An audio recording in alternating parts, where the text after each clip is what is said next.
Hey kids, Mr. Galvan again. I'm going to go ahead and continue reading from our book, On My Honor. Today we're on chapter 5. Here we go. Joel treaded water for another few seconds, looking across the deceptively smooth surface of the river. There was nothing there, no faint difference in the appearance of the water, nothing to give a hint of danger. How wide was the hole? Where did Tony go under? Would he still be where he went down, or would the current have carried him away by now? How long could a person be underwater and still live? No, the questions came at Joel in a barrage, leaving no space for answers, if there were any answers. There wasn't time to wait for them anyway. He made a lunging dive, pulling himself forward and under with both arms, his eyes open and smarting. In the murky water, he couldn't see more than a few inches in front of his face. So he reached in every direction with his hands as he swam, feeling for an arm, a leg, a bit of hair, anything. He found nothing until he touched something slimy and rotting on the bottom and sprang to the surface.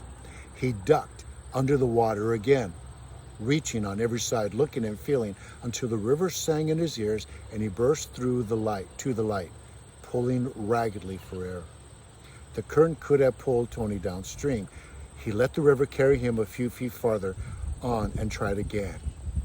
Nothing. When Joel dove for the fourth time, letting the current carry him further from the shore, he found himself caught in the grip of that hurrying water. It sucked at him, grinding him against the silty river bottom. As he struggled to rise, grasping at the water with both hands as if he could pull himself up by it, his hand touched something solid. Was it Tony, floating just above him? He thrashed toward the object, only to have the current draw it from his reach. Then he was swirling, spinning, being pulled toward the bottom again, while a dark, boy-shaped object pivoted above him, face down in the muddy water. Tony was dead. Dead! And Joel, was going to die too. He couldn't breathe. His eyes were a sharp pain. The air came bursting from his chest like an explosion, and the water rushed in to take its place. The form that had ridden above him brushed against his arm, his side. It was rough, hard, no human body. It was a log. Joel grabbed hold, and his head broke through the light day's surface just as the rest of his body gave in to limpness. He lay for a few minutes, coughing, spitting water, being moved without any assistance on his part from the eddying whirlpool to the slower, straighter current close to the riverbank. When the river bottom came up to meet his feet, he stood. The sky was an inverted china bowl above his head. A single bird sang from a nearby tree. "Shut up!" Joe wanted to shout. "You just shut up!" But he didn't. He didn't say anything. Instead, he bent over, double, and vomited a stream of water. Strange that river water in small amounts looked clean. Joel could see everything with a sharp, terrible clarity. The river water he vomited, the bare roots of a tree thrust above the water, the steady progress of the river toward. Where'd it go? Toward the Illinois River. And the Illinois River emptied into the Mississippi, didn't it? They had studied rivers in school, but he couldn't remember. He looked around. Still nothing disturbed the smooth surface of the water, and nothing skulked along the bank. No hidden form. He might have been the only human being alive in the entire world. If he found Tony, if he found him hiding somewhere on the bank, he would beat him to a bloody pulp. He would never speak to him again, never do anything with him again. It was a dirty trick, the dirtiest trick Tony had ever pulled. A shiver convulsed Joel through the sun, though the sun was still bright and hot. And he began to move woodenly toward the spot where he had left his clothes. He would get dressed, and he stood there over his pile of clothes. Tony's clothes were scattered on the ground exactly where he had dropped them. Tony couldn't have gotten out of the water. Not even Tony would be running around stark naked, just for a joke.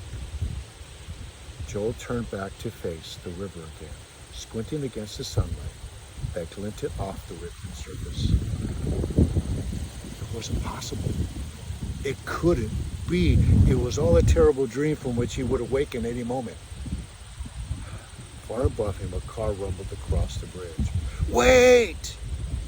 Joel screamed, coming out of the trance in which he had been standing over Tony's clothes. "Stop! Help!" He ran toward the bridge, flailing his arms, but the car was too far away for anyone to hear, to see. He moved slowly up the hill on the other side of the bridge. Joel stopped in his tracks, trembling, his teeth chattering in erratic bursts. Then he ran back to his clothes. He grabbed his jeans from the pile, letting his underpants and shirt tumble to the ground. His hands shook so violently that he could barely hold the jeans up to step into them. The heavy material stuck against his wet skin. He tried to stuff his feet into his sneakers, gave up and began to run toward the highway, still struggling to fasten the jeans. There would be another car coming soon. There had to be. As he ran, he paid no attention to where he stepped. He looked down once, after tripping and picking himself up, to see that his big toe was bleeding. But it might have been someone else's toe. He felt nothing. The thistle behind his left foot only made him move faster. Up the hill, his lungs pumping. The air seemed to hold him back exactly as the water had earlier. By the side of the highway, he doubled over, vomited again, then stood erect. He had to get help. Maybe Tony could still be saved if he got help. The road climbed away from the river on each side. Empty, bare. There wasn't a single car or truck in view. The only movement anywhere was a black crow wheeling across the sky, wheeling high in the sky. Joel turned toward home and began to run blindly up the middle of the highway. He could feel the river just behind him, a presence, a lurking monster, waiting to pounce. A monster that swallowed boys. Joel increased his speed, his heart hammering against his ribs, his bare feet slapping against the dark pavement. And that's the end of chapter 5.